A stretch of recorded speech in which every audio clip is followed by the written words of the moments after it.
What is up, watch friends? Welcome to another episode of Talking Timepieces with Tony. And today we are going to be talking about my 36mm Cartier Ronde.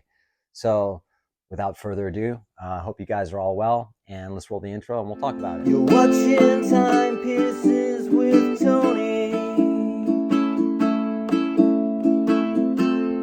Talking Timepieces with Tony.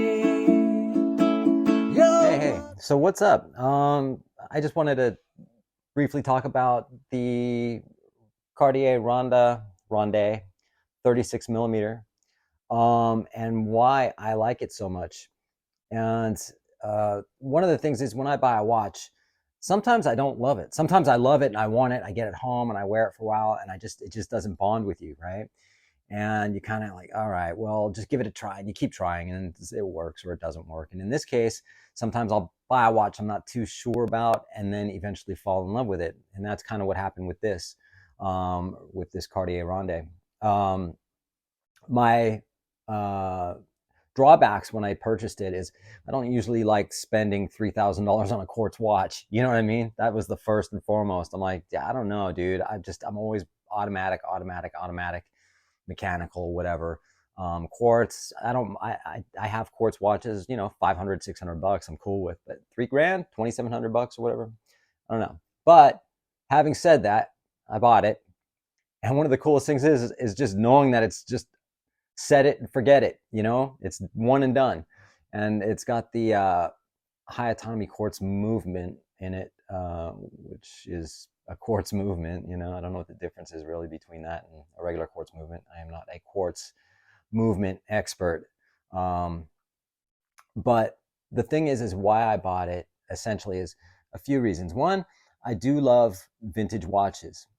However, the vintage watches I have, I got scared to wear them because it's like, they're so fragile and they're so delicate, and I like wearing my watches. I don't like having them sit in a box. I like to wear them. And I'll give you an example. I had a Zenith from the 1940s that was 18 karat gold, and it was 40mm. So it was considered huge for the time, but it was a 40mm Zenith. And I was at the grocery store, I think, wherever I was at, and I heard this ding, ding, ding, ding, ding, and I was like, what the hell is that, dude? I look, and the crystal had just fallen off the watch. Granted, it was plastic crystal, and it wasn't damaged, but I was just like, holy shit, now I'm in an environment where I don't really know what to do. I've got groceries, I've got a shopping cart, and I've got a freaking crystal, put it in my pocket, and now I've got an open watch from the 1940s. Anyway, so I got that taken care of, fixed, and then eventually I just sold the watch. I was like, nah, screw that. Two, I love the Patek Philippe 5119, 5119G, 5119R. However, those are discontinued watches and are considered classics. Love them, but at the same time, I do have a certain reason as to why I don't like buying pre-owned, and simple as that. I just wanted something that gave me the vintage classic look at a 36mm. Like the Patek Philippe is a 36mm for the 5119. 6119s, I believe they make them in 39mm now. But and at the same time, I just wanted a nice dress watch that I could dress up or dress down. And I don't really want a 41mm dress watch. I mean, it's like 40mm is the biggest as far as like what I have or wear, but I just wanted a classic size that would be, not 34mm like like a lot of the vintage ones, but 36 was just fine.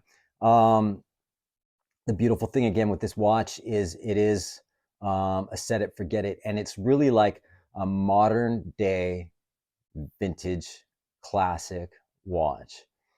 It has all the aesthetics of something that looks like it came from the 40s, 50s, 60s. And however, it's today's modern technology. And so it's extremely reliable. Obviously, it's quartz movement. The Cartier has fire blued hands. I don't know how well you can pick that blue up, but they're fire blued. It has a sand-blasted dial, which is like an opaline color. You've got simple. I love the fact that it doesn't have a date. Excuse me. So It's a super clean dial, just says Cartier right up top, nothing else. I mean, it says Swiss made at the very bottom, but obviously that's not, you know. Roman numerals, classic Roman numeral 4, Cartier hidden logo. It has a step down case. Okay, it's a high polished case, but I'm not worried about this like I was with my Santos, where, you know, you look at that watch the wrong way and it's scratched. You know, this doesn't have a lot of sort of real estate on the bezel area because it's very, very narrow, you know, so it's not really much to worry about. Again, when I say a step down case, it has the case and then it steps up to the bezel, steps sort of down or whatever, all high polished. Crown, I've said this before when I first bought the watch, instead of where the crown guard is, it doesn't, the crown guards don't go up, they kind of go down, if you can see that. You have a cabochon, and I've said this a million times. People think it's a sapphire. It's not a sapphire, it's a spinel, which is basically glass, and that's fine. It doesn't bother me one bit. It's nice looking and it works. I put a burgundy alligator strap on this watch, and I think it looks way more elegant. It comes with a black, sort of a vegan strap. It's not leather. It's kind of cheap, but at the same time, it's actually really comfortable. And it's not bad. It's not poor quality. It's nice quality. It works. I can switch it out and just, you know, they have quick release pins on the Cartier one as well as this one, super easy. And it wears really nice. And, you know, my last video I did, you know, I guess I can't remember what one of the questions for the watch ball. It's just, it doesn't matter if it's 36, you know, people, well, that's a girl's size. It just, you know what? No, you know, come on. It looks good. I think it feels like it wears a little bit bigger than 36, but not much. And again, I'm wearing a t-shirt. If you can guess what this is from, give you props. And again, I can dress this up. Yeah, you could wear this in a freaking tuxedo or whatever. I'd probably put the black strap on it if I did, but I don't wear tuxedos all too often. It's been many years since I last wore one. And then, of course, jeans and t-shirt. You're good, you know? And it's very comfortable, fits well. As far as again, it's 36 millimeters. The lugs are very short. You know, like if you look at the Nomos that I had, the lugs are really, really long. So this just fits perfectly. Works really well with a 6.5-inch wrist. That's what I have. So having said that, you got a domed sapphire crystal, slightly domed. I'm looking for anti-reflective glare, but that doesn't bother me. Again, put this in the box for a few days, a week, whatever, put it back on, and it's still keeping perfect time. It's kind of refreshing in a sense. I think everyone should have at least one quartz watch in their collection. I'm not going to say go out and spend $2,700 on a quartz watch, but, you know, I mean, if you've got a ton of automatic watches, you know, and you want a nice dress watch that's quartz, you just don't have to worry about it. Again, it has a very vintage feel to it and look, and it's very classic, it's very elegant, and it's a beautiful watch. And again, it's just it has the train track, sort of inner chapter area, inside ring.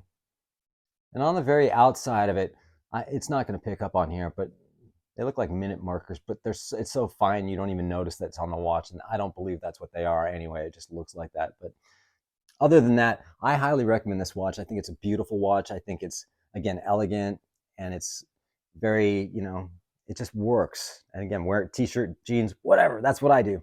So I appreciate everyone who does like and subscribe, and you guys are awesome. And that's all I got for today, and we'll see you on the next video.